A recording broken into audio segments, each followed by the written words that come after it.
Okay, there's not just going to be Nintendo 64 in the update. There's going to be some incredible, amazing, insane awesomeness for MAME Arcade as well. And I give personal thanks to Grant2258 as well as Mahoney T944, Arcades 2003, JD Lever and company, and anybody else who has helped out in this amazing, amazing update. And Grant2258, thanks for putting in some overtime on this. And Mahoney T944 for helping out with some of these bootstraps. And of course, Arcades 2003, you're the man. But let's get into this right now. Low content Star Trek dummy, and I want to show you something quite interesting because I'm a big Midway Atari arcade fan, and some of these games are actually owned by Warner Brothers now, so I kind of hope that they make it onto like the next gen as far as like PS4, Xbox One, Switch, etc. But some of these are actually in some Midway arcade collections. But one game in particular that always runs pretty abysmally on the Mega Drive, SNES, SNES Classics is none other than Stun Runner, and I love this game. It's a great game, but I'm going to show you something very interesting here because the way it executes, as far as getting a little bit of a better performance and speed, just watch what I do right here. Let's go to, arcade. This is the core that is out in the current release right now. I'm going to show you before and after results here. Because typically you might need to use a little bit of frame skipping depending on the game, especially circumstantial games that require more CPU power, like Dungeon Master, etc. But Stun Runner is one of these games. I'm going to go into quick menu options right now. And right now you can actually set the frame skip between 0 and 5. And the problem is when you set it to like 5, it becomes a slideshow. Just watch what happens here. It's going to be very choppy. And like I said, I went into a video game computer store one time, and I was looking at a computer there, and they had Crisis on display without bumping down the visual, so it kind of ran like this, like a slideshow. But watch what happens here when I start the game. Okay, this is bad. It's so choppy and unplayable right now. This is typical frame skip as you will. This is just not remotely playable, and yes, I've actually seen games on demonstration like this. If you ever play like a PC game and it's like this, bump down the video settings right away. But yes, this is unplayable. And note, again, I'm going to quick menu options here. And it's set to frame skip 5 right now. And like I said, it's like a slideshow, and it's just not very optimal as far as the audio buffer and such. And think of if you're watching a YouTube video and you don't have a very good internet connection. Think 56K, you push play, and then it keeps stopping and going, and stopping and going. But if it buffers ahead in a very optimal way, it'll be nice, smooth, and seamless. So that's what we're going for here. And JD Lever helped out with this concept. And we're going to be able to basically do a more nuanced frame skip right now. I'm going to go low content Star Trek dummy, and we're going to do it with the frame skip 5, but it's going to be smooth and seamless. Just watch this. And again, those of you on Mega Drive, SNES, and SNES Classics are going to be able to play Stun Runner with the very next update in a much more refined way. But again, thank you all for helping out. Let's go Stun Runner again. And I'm going to give you a couple more examples of other games which are going to really benefit. And yes, Killer Instinct Arcade is going to run a tad better as well, but not quite there. It might need a few more speed acts and such. But we're going to do the work in progress for MAME 2003 Xtreme right now. Like I said, this is one particular game that I've wanted to have fixed up for quite some time. But games like Dungeon Master and all those, like them Taito F3 games, are going to be run way considerably better. But look at this. We're actually already from the get-go here. We're on options here. And we have it at 5, but it's not even going to feel like FrameSkip. It's going to be so nuanced right now. Just check it out for yourself. It's going to be so much better. You're not going to see this choppy nature like we just did. And by the way, the frame per second counter is going to be slightly inaccurate because of the way this exploit works. Look at this. This is so awesome right now.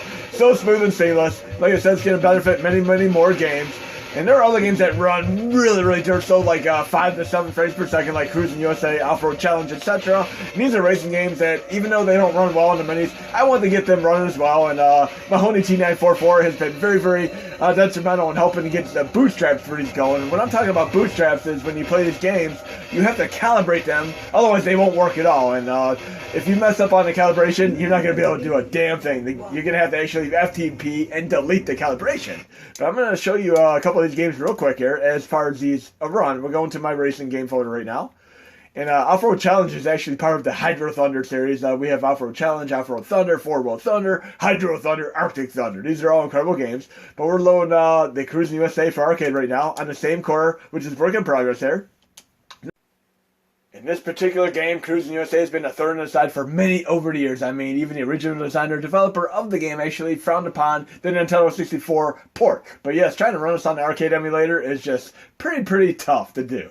Right now we're doing initialization of the game, but right here is where it would be calibrated as far as you do the steering wheel and acceleration, etc. But if you mess up, your car would actually turn too far and be so sensitive, and then you have to go FTP, delete the sunset, etc. Let's go into our quick menu options here. Again, we're going to have nuanced FrameSkipping ability for the update. I have it set to 5 right now, and you can adjust it, like I said, between 0 all the way up to 11, and then with the update, once we have the retro arc accounted for as well, you're going to be able to do auto, auto aggressive, auto max. So it's going to be pretty absolutely insane. So we're going to leave it at roughly like 6 right now. Like I said, this game is not a good game to typically run. This is more of a masochist thing.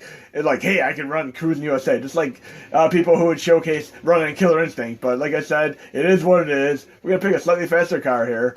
And the Nintendo 64 version, luckily, is going to be running a little bit better with the update. It used to also run at like 5 to 7 frames per second. Let's try to do a little bit of this, and we can fine-tune, like I said, the adjustment for the nuanced frame skip here. It's not choppy like it used to be, especially like the example with Stun Rider.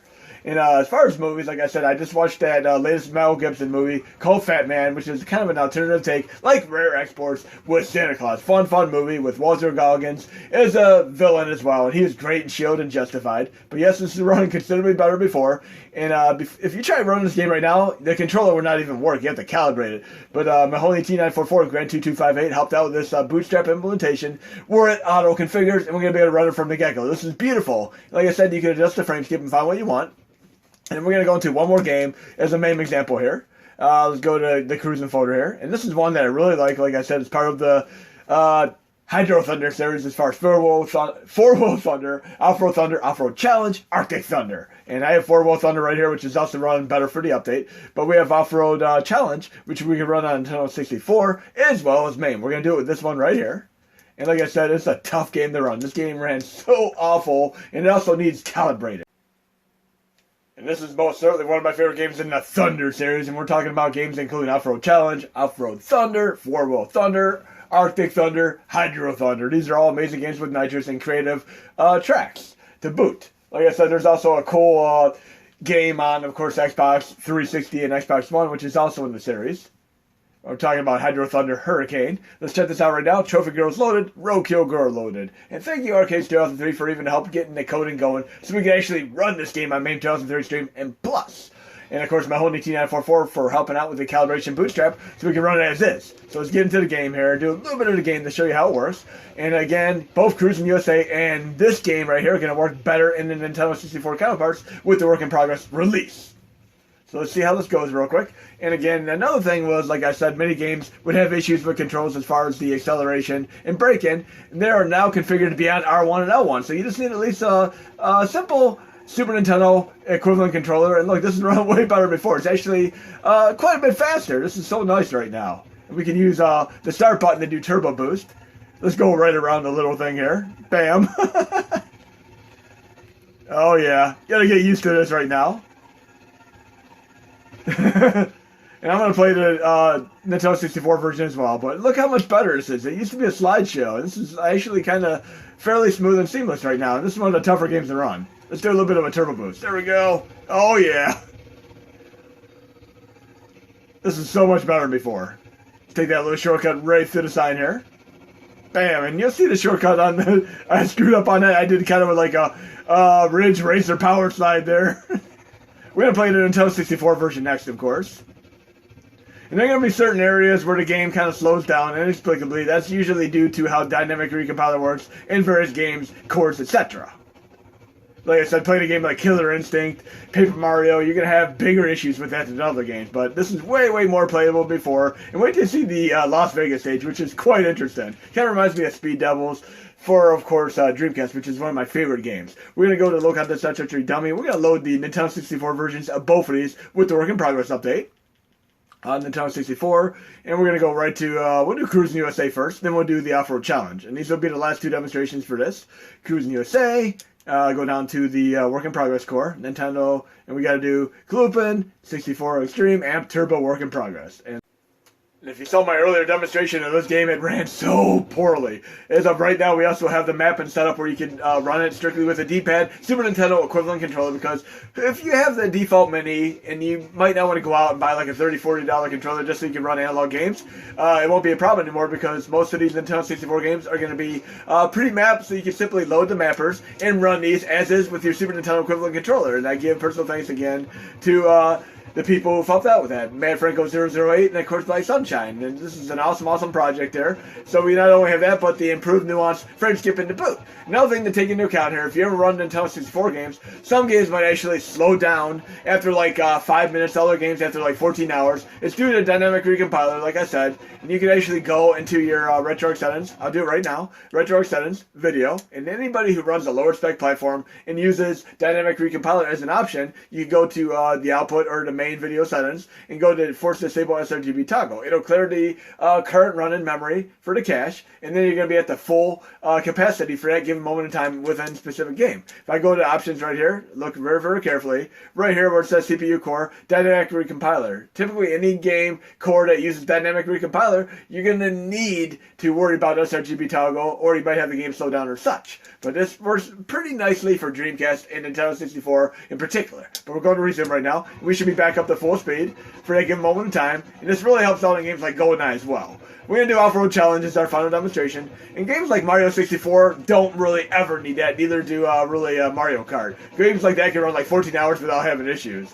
But again, you're going to have variable control as far as your frame skip, nuance, etc. We're going to do off-road challenges, our final demonstration here. But yes, awesome game here. And thank you, Mahoney T944, Grant2258, JD Lee for Arcade 2003. And like I said, anybody else who's helped out, DanMain827, Mad Monkey, etc. You're all been incredibly awesome. Okay, we're doing a final demonstration right now. We're going to the Nintendo 64 folder. And I'm going to recommend some more movies here. I'm a fan of Scott Adkins, who's a great action star. Not as well known as like Jean-Claude Van Damme, Steven Seagal, etc. But he's getting up there. I mean, he's done so many movies, like 50+ movies, and his recent movies actually Intergalactic Adventures of Max Cloud. Watch the trailers, like Jumanji, crossed over like Double Dragon versus Battletoads and such. Fun movie. He's also in Expendables 2, Assassination Games with Jean-Claude Van Damme. These are all incredible movies, but Max Cloud is a fun movie. If you're a video game fan, you can absolutely love it. We're doing an off-road challenge right now for Nintendo 64, and I'm just going through this whole repertoire of games here. Off-road challenge, same core. Let's see how this runs here, because I want to be able to do like the Las Vegas stage. And we're going to be running better than before, because I used to run so abysmally. But yeah, Scott Adkins for the win here. Great action star. And thinking back of Jean-Claude Van Damme, remember the old movie Hard Target, which was a remake of Most Dangerous Game? I actually like any movie that's kind of based off Most Dangerous Game. Like we have, of course, Surviving a Game with Rutger Hauer, Ice-T, and etc. And of course we have a movie going way back to John Leguizamo, who is a fun actor in many things. But the movie called The Pest is a fun, relatively unknown, obscure movie with John Leguizamo that I really liked here. Oh, this is cool as hell. Bam! Oh, jeez. Stopped in our tracks. I might want to do the Las Vegas track too, but yeah, Most Dangerous Game is The Pest and Hard Target, etc. I mean, how many movies do you know that are based off of Most Dangerous Game? The most recent one I can think of is called The Hunt, which is a fun horror movie. Just check it out for yourself here. And we can do a little bit of boost here. Let's do some boost. Oh yeah, L1 is boost on this. Start for the main core, but this is so awesome. I'm going to do a little bit of the Las Vegas track, because I know I'm going to lose this. I know for sure I'm not going to win. Because the Thunder games, you're rarely going to get first place until you actually kind of memorize the tracks and get used to a little bit of a trial and error. These are not easy games to win races in. But again, you're going to have variable control. You don't have to run this fast. You can actually run a little bit slower, closer to like 45, 50 frames per second or so. It just depends on what your personal choice is. And like I said with the frame skipping, I took things to the next level a little bit. And in my last demonstration, I showed Vigilante 8 working better. But I got to even run it even better than that last demonstration, because I helped the Andy just a little bit more. This is cool as hell. I should be near the finish line very soon here. A little bit more boost to the finish line here. There we go. We'll do one more track. The other cool thing is you can actually earn money as you get to these tracks and upgrade your vehicle as well, which is definitely going to really help out as far as getting better places. Like right there, there's where you can upgrade your stuff. So we're going to do another track real quick. We'll go to Vegas here. Okay. And this is going to run so damn awesome. Oh yeah, we got some boost there. We'll save our boost. I love this. This reminds me of, like I said, Speed Devils for Dreamcast, which is a guilty pleasure of mine as far as a fun game to play. A little bit of Rosmo going on here. Like I said, you're going to have various parts of the stages depending on your game where you're going to be running nice, smooth, and seamless, and then other ones where you'll be a little bit hiccupy because of dynamic recompiler. And there's some really, really cool, inventive, creative stuff in this game here. Like right here, we got a little bit of Indiana Jones, Temple of Doom, and Donkey Kong with the rail car, mine cars right there. Let's get to the straightaway out of here. And like I said, Speed Devils is cool because you have like literally like spoiler alert, like a King Kong standing right in the middle of your track that you have to go under the legs of, and all kinds of cool stuff. Plus you have the upgrade ability and all that. We should be getting to it straight away. Oh yeah, that is awesome. Let's get to it straight away here. Like I said, it should start improving here once I do. I'll do the sRGB toggle here once I get to it straight away, and I can actually pay attention to what I'm doing. Oh yeah. We should be getting to it straight away very soon here. I'm playing like the hardest track in the game too. Okay, we're going to do sRGB toggle right up here once we get past this crazy insanity. I definitely picked the hard track to do. Might have to try one more track. Oh jeez, we need more nitro. There we go. Then we're going to go to sRGB toggle. Video. We'll go to the output. We'll go to sRGB toggle. Bam. Now we're going to be at the full max capacity right here. And you can do it whatever you want to in any Nintendo 64 game. Resume. You ready? Now we're running full speed. Look at that. That is awesome. We do a little bit of boost there. Do a little nice jump here. Yeah, but yeah, that'll smooth things out instantly here. Let's do a jump at the bridge coming up here. Oh, yeah. We'll do one more quick track here while we're at it. Trying to think of what track I didn't do yet. I know I need to get better to get my money to get first place, though. So let's do the Mojave Desert here. First track. We should be able to get to the stage pretty easily, right? I don't think I'll get first place, but it should be fun, though. Oh, look how insane this is. Like I said, we can control this, the Nuanced FrameSkip, of course. Just like we can with the MAME core. Right now I have it like set to 3, but you'll be able to set it like 1, 2, etc. Or even have it at 0. And games are going to run fast even at 0. That's cool as hell. Absolutely loving this right now, and this is much more intended. It runs even better on our mini classics than I can run it on my PC MAME standalone emulator. Oh yeah, I should have jumped there. Oh yeah, I want to do a jump. I want to do at least one jump at the end of this stage here. We do a jump. Oh yeah. Oh gee, I should have wrecked there. This is absolutely insane. But again, thank all of you for helping out with this update. This is so damn awesome. This is a game that I never expected to be able to run more than like 10 frames per second. Oh yeah! So many more games to showcase before release though. About 2 weeks left before I release. So let me know if you want to see the other games. It's so cool though. Nitrous for the win. And another thing I might actually update will be cheat codes so we can actually do unlimited nitrous. But I hope you enjoyed the video and watching me fail miserably and get an 8 out of 8 here.